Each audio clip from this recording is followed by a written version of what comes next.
Hola a todos, en este video vamos a continuar viendo los conceptos de jerarquía, herencia, clase, superclase, subclase, esas cosas. Vamos a introducir ahora algunos conceptos nuevos que nos van a permitir aprovechar mejor las herramientas que nos dan los lenguajes de programación orientados a objetos para diseñar nuestras soluciones con objetos. Así que bueno, voy a compartir acá. Bien. En la clase anterior, en el video anterior, habíamos hablado un poco sobre la jerarquía de figura, triángulo, círculo, cuadrado. Recuerden que desde una subclase, que era lo importante de donde habíamos quedado, no puedo acceder a los atributos de la superclase, sino que tengo que hacerlo sí o sí a través de los getters y los setters. Ahora aparece esta nueva idea de clase abstracta y de método abstracto, que suenan parecido, pero son dos conceptos diferentes. A no confundir que porque los dos incluyen la palabra abstracto no son lo mismo. Nosotros acá tenemos una jerarquía de figuras, ¿no? Donde yo tengo la superclase, perdón, figura, y las subclases de figura, triángulo, círculo y cuadrado. Entonces, yo esperaría que en algún momento algún usuario de esta jerarquía o otro programador que esté desarrollando un sistema que incluya que tenga que hacer figuras geométricas, haga una instancia de triángulo y le setee los lados, haga una instancia de círculo, le setee el radio y el color de relleno y calcule el perímetro del círculo, del cuadrado. Pero ¿tiene sentido que en algún momento alguien haga una instancia de figura? ¿Que alguien haga new figura? Fíjense que una figura en sí, o sea, un objeto que sea instancia de la superclase figura, esta que está acá arriba, no tiene un comportamiento completo, digamos. No tiene ni siquiera sentido una figura que no sea un triángulo, un círculo, un cuadrado o cualquiera de las otras figuras que podamos definir. ¿Se acuerdan que hablamos del rectángulo, el hexágono, el octágono, los que querramos? Entonces, voy a permitir que los usuarios de esta jerarquía de clases que estoy armando creen clases o creen instancias de una clase figura que no tiene sentido porque no va a tener la posibilidad, por ejemplo, de calcular un perímetro, porque si no tiene lados, no tiene radio, no tiene nada, no va a tener perímetro. Fíjense que no tiene sentido la instancia de clase figura. Sin embargo, está muy bueno tener la superclase figura para poner ahí arriba todo el comportamiento común. Entonces yo quisiera tener algún mecanismo para decirle a Java en este caso, pero esto aplica a cualquier lenguaje orientado a objetos, decirle, mira, esta es la superclase, que acá pongo todo lo común de las subclases, pero no quiero que nadie pueda crear instancias de esta superclase. Solo deben poder crearse instancias de las subclases. Y eso es lo que decimos una clase abstracta. Una clase abstracta es precisamente una clase que no permite la creación de instancias, de objetos que sean instancias de esa clase, pero que obviamente me sirve como superclase para encapsular todo el estado interno de comportamiento común a todas las subclases. Bien, una particularidad de las clases abstractas es que también pueden definir métodos abstractos. ¿Qué es un método abstracto? Un método abstracto es el nombre de un método sin la implementación, sin un cuerpo. Solamente digo, esta clase abstracta tiene un método abstracto, pero no tiene código, no tiene implementado el código, solamente tiene el nombre. O sea, lo que decimos el encabezado del método. ¿Y por qué está bueno tener un método abstracto en una clase abstracta? Bueno, porque eso obliga a que todas las subclases implementen el método con ese nombre. Fíjense que yo acá tengo un método calcular área y un calcular perímetro, acá también, acá también, acá también, acá también. Ahora, ¿qué pasa si yo me vengo y me creo una nueva subclase acá? Vamos a ponerle la clase rectángulo. Y yo digo, bueno, le defino el lado 1 y el lado 2 como atributos, todo bien. Y defino solamente calcular perímetro. Lado 1 más lado 2 y todo eso por 2. Y no defino el calcular área, no lo hago, no me importa. Entonces ahora se rompe un poco ese concepto de polimorfismo que vimos previamente, en la cual todas las instancias que sean subclases de figura, o sea, triángulo, círculo, cuadrado y rectángulo, responden a los mismos métodos, porque yo a un triángulo, a un círculo, a un cuadrado le puedo enviar calcular área y calcular perímetro, pero a un rectángulo ahora no. No podría enviarle el calcular área porque no lo implementé, no lo quería implementar. Bueno, cuando yo defino en la superclase métodos abstractos, calcular área y calcular perímetro, estoy diciendo que quiero que todas las subclases implementen el calcular área y el calcular perímetro. O sea, dicho de otro modo, estoy diciéndole a todos los programadores que estén creando subclases de figura: si vos querés implementar una subclase de esta superclase, figura en este caso, asegúrate de respetar la interfaz que yo estoy definiendo. La interfaz serán todos los métodos que o bien están implementados en la superclase o bien están definidos como abstractos, con lo cual estoy diciendo las subclases están obligadas a implementarlos. Al fin y al cabo es eso, definir un método abstracto, es establecer un contrato para que todas las subclases respeten y implementen los métodos que estoy diciendo que tienen que tener. Bien, acá en el ejemplo tienen exactamente lo mismo que lo acabo de contar. La idea es que en la clase figura puedo declarar los métodos calcular área y calcular perímetro como abstractos para asegurarme que todas las subclases los implementen. Si no los declaro como abstractos, si no los declaro arriba como abstractos en la superclase, ya queda medio como a voluntad del programador, de que esté creando una subclase de figura, poner esos métodos, y no podemos confiar en la buena voluntad de los programadores.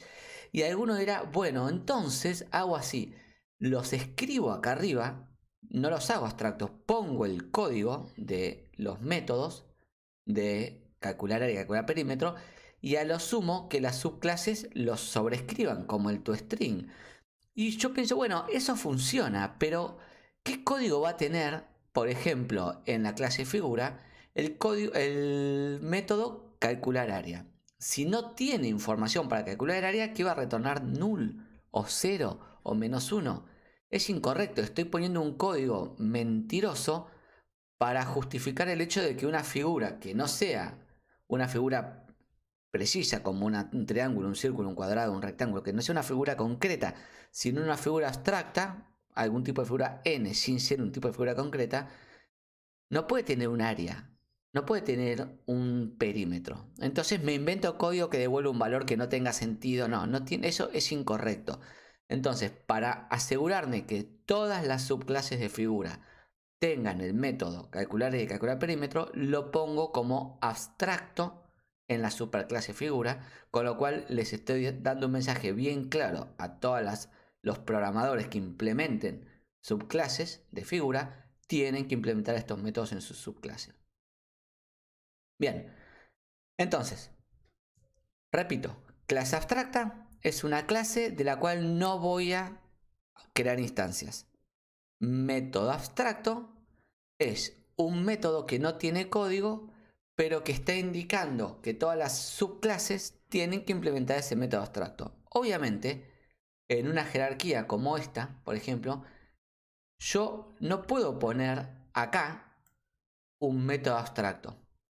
No tiene sentido, porque si pongo un método abstracto quiere decir que las subclases de cuadrado tendrían que implementar el método, pero cuadrado no tiene subclases. Entonces, obviamente los métodos abstractos tienen sentido en clases que están más arriba, que pueden o no ser abstractas, pero tienen que estar definidos más arriba. Bien, ¿Cómo se define una clase abstracta? Bueno, simplemente agregando la palabra abstract antes de class. Así de sencillo. Public abstract class y el nombre de la clase. Por ejemplo, acá, si yo quisiera que la clase producto sea abstracta, entonces simplemente defino public abstract class producto. Y listo.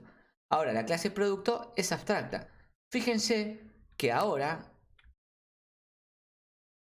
esto me está mostrando una alerta. Porque me dice, ojo, que estás haciendo un new producto, pero producto, si yo me paro ahí arriba, me dice, producto es abstracta. O sea, no puede ser instanciada. No puedo crear instancias de productos. Solamente puedo crear instancias de o producto importado o producto que caduca. Entonces, por ejemplo, hace una instancia de producto importado, por ejemplo. Bueno, ahora me dice que el constructor de producto importado no recibe un string. Lo que es cierto. No existe un constructor de producto importado que reciba un string. Bueno, usaremos el constructor vacío y con eso saco el error. Recuerden que el constructor vacío está siempre. Bien, ahí está. Obviamente no estoy resolviendo el problema, estoy mostrándoles por qué me están mostrando estos errores Java, ¿no? Bien.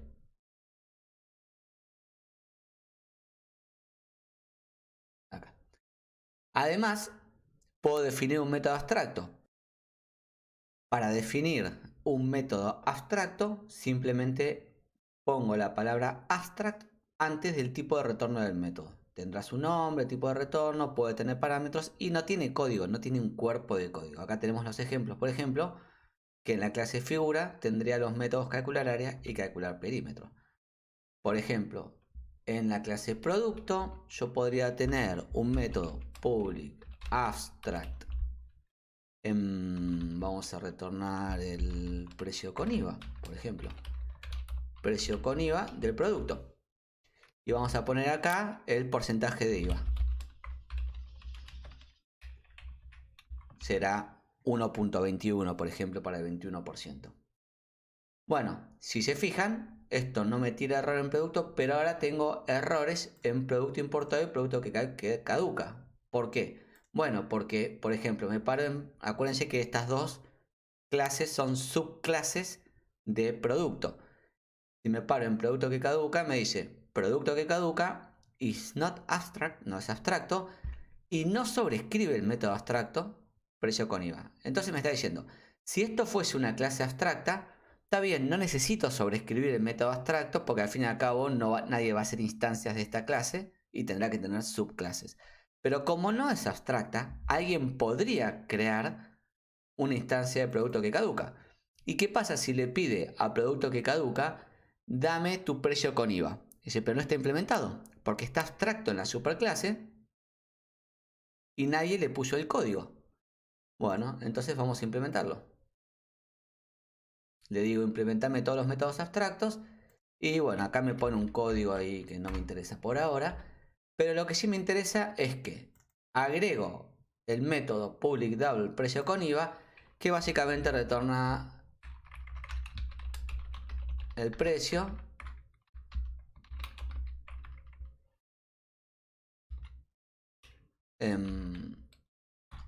por el IVA. Y ahora me queda en producto importado lo mismo, que me está diciendo exactamente lo mismo. El producto importado no está implementado el get precio con IVA. Entonces vamos a hacerlo. Public double get precio con IVA. Era así el método, ¿no? Precio con IVA, sin el get. Que recibe un double, que será el IVA. Y acá vamos a hacer lo que sea un poquito distinto. Vamos a retornar el precio del producto. Fíjense, acuérdense que este this get precio en realidad está yendo a la superclase a buscar el getter de precio porque esta clase no lo tiene. Entonces ejecuta el get precio de producto por IVA y vamos a ponerle que tenemos un impuesto a las importaciones del 40%. Entonces ahí tenemos el precio con IVA de los productos importados. ¿Está? Fíjense cómo, de vuelta, estoy implementando un método que definí abstracto en la superclase de manera distinta en las dos subclases. En una simplemente multiplica el precio del producto por el IVA y en la otra a eso también lo multiplica por el 1.4, o sea, le agrega también el 40% porque los productos importados tienen un impuesto a la no sé qué. No es tan raro en la Argentina en el 2023. Si están viendo esto en el 2040 y el país ya acomodó, sepan que en el 2023 las cosas eran distintas. Bien. Entonces, yo ahora voy pensando mis clases ya no solo como una jerarquía de clases y subclases, sino ahora tengo que pensar de las superclases. ¿Tiene que haber alguna que sea abstracta? O sea, ¿tiene sentido que alguna superclase no tenga instancias? Y además, si no va a tener instancias, los métodos, ¿tiene que implementar todos los métodos o alguno solamente pone la firma del método, lo declara como abstracto, por ejemplo estos dos, para asegurarse que las subclases accedan o implementen esos métodos?